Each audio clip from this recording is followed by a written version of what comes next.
I pulled into the long-term parking lot at Toronto Pearson International Airport, excited to surprise my son for his birthday.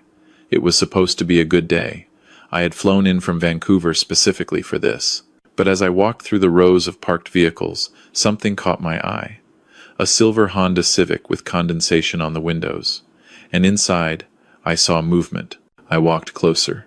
My heart stopped. It was my son. My son Michael was sleeping in the back seat with his twin boys, Nathan and Oliver, curled up beside him under a single blanket. In an airport parking lot. In March, I knocked on the window. Michael's eyes shot open. For a moment, he just stared at me through the glass, and I saw something I'd never seen in my son's face before. Shame. He opened the door slowly. The boys were still asleep. "Dad," he said. His voice was hoarse. "What are you doing here? What am I doing here?" I couldn't keep my voice steady. "Michael, what the hell is going on? Where's the house? Where's Jennifer? Why are you living in your car with my grandsons?" He looked away. "It's complicated." "Complicated? You're sleeping in a parking lot with 5-year-old children in March." The boys started to wake up. Nathan rubbed his eyes and saw me. "Grandpa?" His little voice broke something in my chest. "Hey, buddy," I said, forcing a smile. "Why don't you and Oliver come with Grandpa to get some breakfast? Your dad and I need to talk." An hour later, the boys were eating pancakes in the airport, Tim Hortons, while Michael and I sat at a separate table. He looked thin, tired, defeated. "Tell me everything," I said. He took a shaky breath. "Jennifer left me 3 months ago. But it's not just that she left. She took everything, Dad. Everything. The house, the bank accounts, the business money, all of it." "What do you mean, all of it?" "The house was in both your names. She had me sign papers. Said it was for tax purposes, to put the house in her name only. I trusted her. I signed. Then one day I came home from work, and the locks were changed. There was a restraining order. Her lawyer claimed I was mentally unstable, dangerous. Said I'd been threatening her. That's insane. You've never been violent a day in your life." "I know. But she had evidence, Dad. Or at least, her lawyer said she did. Text messages I supposedly sent.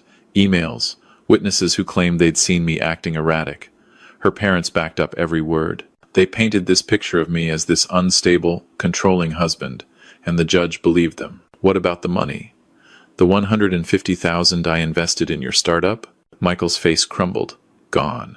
She was the one managing the business accounts. The day before she left, she transferred everything to an investment account belonging to her father. Claimed it was a legitimate business loan we'd discussed. I have no proof otherwise because she handled all the paperwork." "And the boys?" "Custody hearing was 2 weeks ago. I lost. I only get supervised visitation twice a week. The rest of the time, they're with her and her parents. The court said I needed to prove stable housing and employment first. But I can't get stable housing without money, and Jennifer made sure I have nothing. I've been working, but barely making enough for food in this parking spot. I shower at the gym. The boys think we're on an adventure." I felt rage building in my chest. Rage like I hadn't felt since my wife died. "Where are you supposed to have these supervised visits?" "Her parents' house, with her mother supervising. It's humiliating. They watch every interaction, write notes. I can't even hug my own sons without feeling like I'm being judged." "This ends now," I said. "Pack up your car. You and the boys are coming to stay at my hotel until we figure this out. Then we're going to fix this." "Dad, you don't understand. Her family has money. Her father, Douglas, is a real estate developer. They have lawyers. Good lawyers. I can't fight them. Maybe you can't, but we can." That night, after the boys were asleep in the hotel room, I sat at the desk and started making calls. First to my lawyer in Vancouver, Paul Chen, who I'd known for 30 years. Then to an old friend, Detective Sarah Morrison with Toronto Police, who owed me a favor from years back when I'd helped her son get into university. "Paul, I need you to recommend the best family lawyer in Ontario. Money is not an issue." "What's going on, James?" I told him everything. When I finished, there was a long pause. "This smells like fraud," Paul said. "The business account transfers, the forged documents, the coordinated testimony. If what Michael says is true, this isn't just a custody dispute. This is organized theft. You need someone who handles both family law and financial crimes." He gave me a name, Rebecca Hart. one of the top lawyers in Toronto, specializing in high-conflict custody cases with financial abuse components. Her retainer was expensive. I didn't care. The next morning, I met with Rebecca. She was in her 40s, sharp eyes, no-nonsense demeanor. "Tell me everything," she said. "And I mean everything. Don't leave out details you think are insignificant." I recounted Michael's story. She took notes, asked pointed questions, then leaned back in her chair. "Here's what we're dealing with," Rebecca said. "Your son's ex-wife and her family have executed what we call financial coercive control with parental alienation. They've systematically stripped him of resources, credibility, and access to his children. The text messages, the witnesses, the mental health accusations. This is a playbook. I've seen it before. Can we prove it? That depends. Do you have any documentation from the business? Bank statements? Emails? Anything? I have the wire transfer confirmations from when I invested the money. Emails from Michael about the business plan. But Jennifer handled most of the business accounts. That's a start. What about Michael's mental health? They're claiming he's unstable. Does he have any medical records proving otherwise? He was seeing a therapist last year. Not because he was unstable, but because work was stressful. He was trying to manage the pressure of the startup. Rebecca nodded. That's actually good. Therapy records showing he was proactively managing stress prove the opposite of their claims. We need those records. We also need to do a forensic accounting analysis of the business accounts. If money was transferred out improperly, we'll find it. And we need to depose the witnesses who claimed Michael was unstable. I guarantee their stories won't hold up under scrutiny. How long will this take? Months. Maybe longer. Family court moves slowly. But in the meantime, we can file an emergency motion to modify the custody arrangement. If we can show that the boys are in a stable environment with you and Michael, and that Jennifer obtained custody through fraudulent means, we might be able to get temporary joint custody while the case proceeds. Do it. Over the next 2 weeks, I became a man on a mission. I rented a 3-bedroom apartment in Mississauga, furnished it, enrolled Nathan and Oliver in a school nearby. Michael got a job with a tech company, a former colleague who believed in him. I made it my job to build the case. I drove to Michael's old workplace and talked to his colleagues. Every single one of them was shocked by the accusations. "Michael? Unstable? That's absurd," said Tom Rodriguez, his former business partner. He was the calmest person in the room during crises. Jennifer was the volatile one. I remember her screaming at him in the office once because he worked late. "Would you be willing to testify to that?" I asked. "Absolutely." I tracked down the therapist, Dr. Lisa Patel. She couldn't share Michael's records without his consent, but Michael signed the release immediately. When Dr. Patel provided her notes, they painted a clear picture of a man dealing with normal work stress, using healthy coping mechanisms, with zero signs of instability or aggression. Then I started digging into Jennifer's family. Her father, Douglas Whitmore, was a real estate developer in Oakville. On the surface, everything looked legitimate, but my detective friend Sarah did some checking. James, Douglas Whitmore, has been investigated twice by the Financial Transactions and Reports Analysis Center of Canada, both times for suspicious large cash deposits. No charges, but red flags. And get this, 3 years ago, a business partner sued him for fraud. The case was settled out of court, sealed records. Can we use that? Depends on what your lawyer can dig up. But it establishes a pattern. Rebecca hired a forensic accountant, Martin Wu. It took him 3 weeks, but he traced every dollar of Michael's business accounts. What he found was damning. The $150,000 I'd invested had been transferred to an account belonging to Douglas Whitmore, labeled as a business loan. But there was no loan agreement, no terms, no repayment schedule, nothing in writing. Just a transfer, made the day before Jennifer filed for the restraining order. More transfers followed. Over 14 months, Jennifer had systematically moved money from the business account to personal accounts, then to her father's accounts. Small amounts at first, 500 here, 1,000 there, then larger sums. By the end, she'd transferred nearly $280,000. "This isn't a marital dispute," Martin said, showing me his report. "This is embezzlement. She was draining the business while maintaining the appearance of normalcy, and her father was complicit. Can Michael get the money back? If we can prove fraud, yes, But it'll require criminal charges, not just civil court. This is beyond family law. Rebecca filed motions. First, an emergency motion to modify custody, presenting evidence that Michael now had stable housing and employment, and that the boys had been living with him and me for a month, thriving in school, seeing their pediatrician regularly. She presented Dr. Patel's records, demolishing the mental instability claims. She presented testimony from Michael's colleagues, proving Jennifer's accusations were false. Jennifer's lawyer, a slick guy named Trevor Harding, fought back hard. He claimed Michael was only stable now because I was bankrolling everything, that it wasn't sustainable, that the boys needed their mother. But Rebecca was relentless. She deposed Jennifer's witnesses. One by one, their stories fell apart. Jennifer's friend Melissa, who claimed she'd seen Michael act erratically at a party. Under oath, she admitted she'd only heard about it from Jennifer, hadn't actually witnessed anything. Jennifer's neighbor, who claimed Michael had shouted threats, admitted he'd never actually heard the words, just saw Michael looking angry through a window. The supervised visits became our strongest evidence. I attended several with Michael. Jennifer's mother, Patricia Whitmore, sat in the corner with a notebook, writing constantly. But what she didn't know was that Michael had started recording the audio of every visit on his phone, legally, since it was in a shared space with consent posted on the wall. What the recordings showed was damning. The boys were happy, well-adjusted, excited to see their father.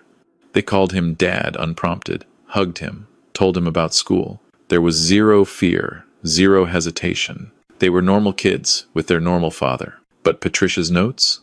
They painted a completely different picture. Father appeared agitated. Children seemed withdrawn. Father's tone was aggressive. All lies, all documented lies, contradicted by the audio recordings. Rebecca submitted the recordings to the court with a motion to end supervised visitation, arguing that the supervision was being weaponized to create false evidence. Then came the forensic accounting report. Martin had traced every fraudulent transfer. Rebecca didn't just submit it to family court. She submitted it to the Police Fraud Division and to the Canada Revenue Agency. Douglas Whitmore was now under investigation for tax evasion and fraud. Jennifer was facing potential criminal charges for embezzlement. The custody hearing was scheduled for July, 6 months after I'd found my son in that parking lot. The courtroom was tense. Jennifer sat with her parents and her lawyer, looking confident. Michael sat with me and Rebecca, looking nervous but determined. The judge was Justice Margaret Holloway, a woman in her 60s with a reputation for being thorough and fair. Rebecca presented our case methodically, the forensic accounting, the false accusations, the contradictory witness testimony, the audio recordings proving the supervised visits were manipulated, Dr. Patel's records, Michael's stable employment and housing. Trevor Harding tried to discredit everything. He argued that Michael's stability was only because of my financial support, which wasn't sustainable. He argued that the boys needed their mother, that they'd been thriving in Jennifer's care. Then Rebecca called Jennifer to the stand.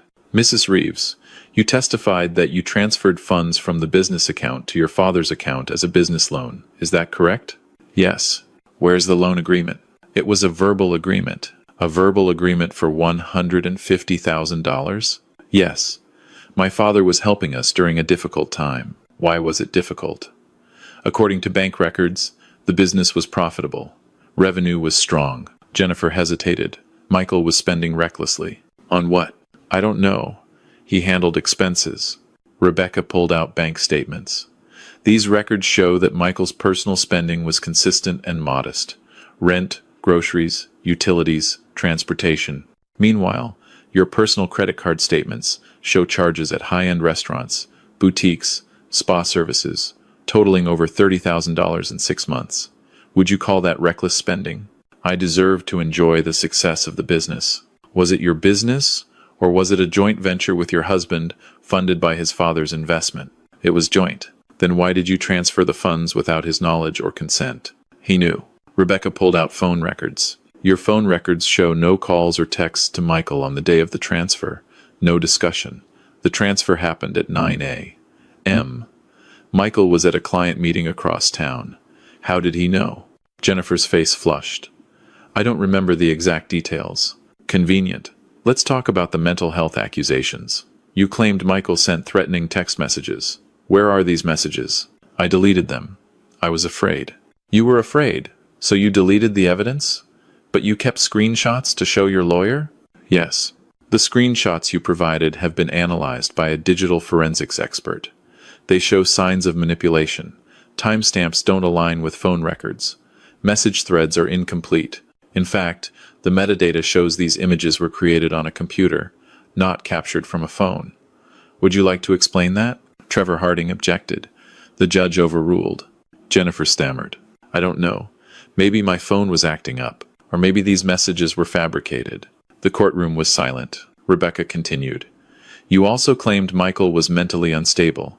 Yet Dr. Lisa Patel's records, which we've submitted, show no signs of instability. In fact, they show a man proactively managing normal work stress. Were you aware of these records when you made your accusations? No. Did you ever encourage Michael to see a therapist? No. So you claim he was unstable, but you never encouraged him to get help. And when he did get help on his own, you used it against him? Jennifer didn't answer. Rebecca turned to the judge. Your Honor, what we have here is a deliberate, coordinated effort to destroy a father's relationship with his children while stealing his financial resources. The evidence is overwhelming. Fraudulent financial transfers, fabricated text messages, false accusations, manipulated supervised visit reports.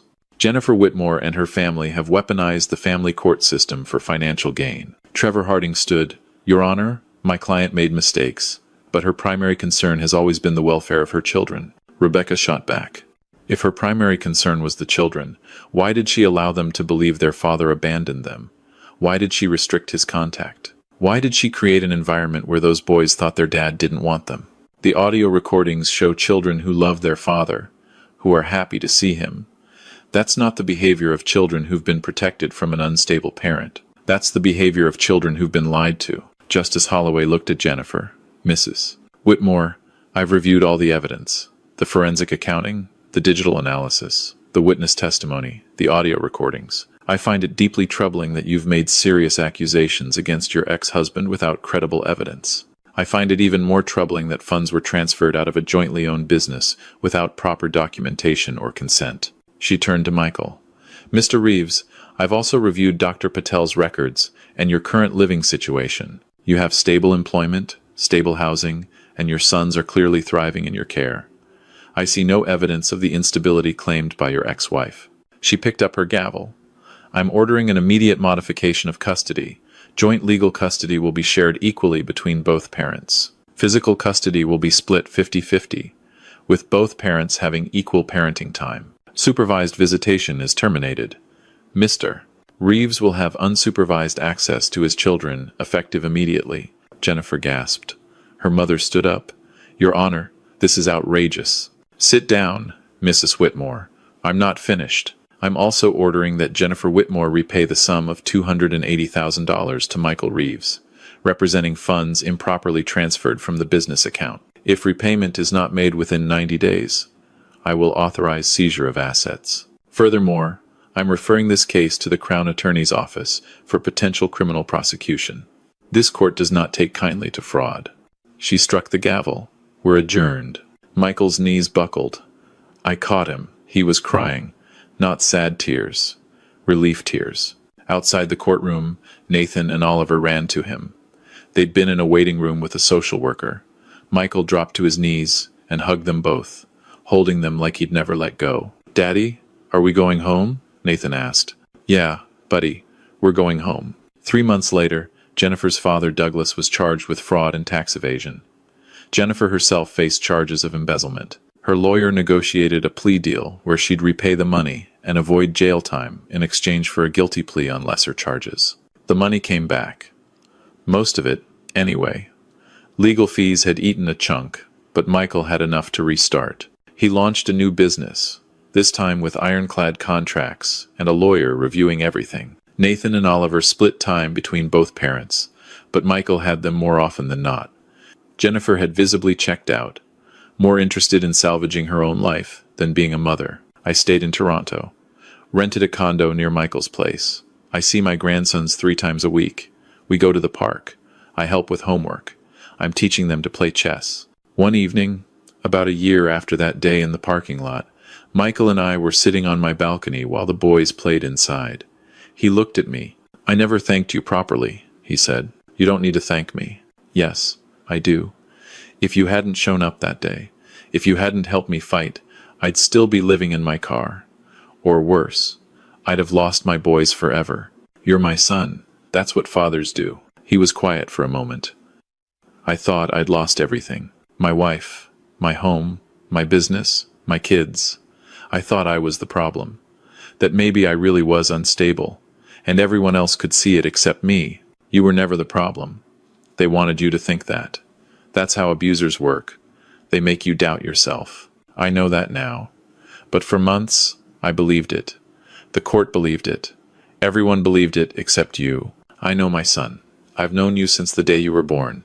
I know who you are, and you're not what they tried to make you out to be." He nodded. We sat in silence, watching the sun set over Toronto. "Dad?" he said after a while. "Yeah? Thank you." I reached over and squeezed his shoulder. "You'd have done the same for your boys." He smiled. "I would, because I learned it from you." Inside, Nathan called out, "Grandpa, come play Jenga with us." I stood up. "Duty calls." Michael laughed. "Go. I'll order pizza."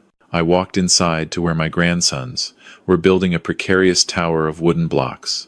Oliver looked up at me and grinned. "Grandpa, don't let it fall." I sat down carefully. "I won't, buddy.